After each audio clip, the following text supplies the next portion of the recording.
అసలు చట్టం ప్రకారం మీరు చెప్పే దాని ప్రకారం ఏంటంటే మీరే ట్రాన్స్ఫర్ అని తెచ్చి దిమ్మ మీద పెట్టి పోవాల్సినటువంటి అవసరం ఉంది.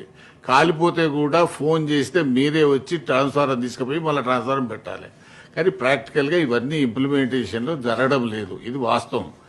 నేనే ప్రతిసారి ఊరికి పోయినప్పుడల్లా వచ్చినప్పుడల్లా నేను ఎస్సీకి ఫోన్ చేసి అయ్యా వీళ్ళకు బండి పెట్టండి అనే విషయాన్ని నేనే చెప్తున్నాను. ఇది ఇంకా మధ్యలో సాక్ష్యం కూడా కాదు. నేనే స్వయంగా ఫోన్ చేసి ఎస్సీకి మన సబ్ స్టేషన్కి సంబంధించినటువంటి ఏఈకి ఎక్కడో ఒక దగ్గర మధ్యలో పొలాలలో ఉన్నటువంటి వాటిని తీయడం పెట్టడం అది ఓన్లీ వ్యవసాయం చేయనటువంటి సమ్మర్ సీజన్లో తీసి పెట్టేదానికి అవకాశం ఉంది.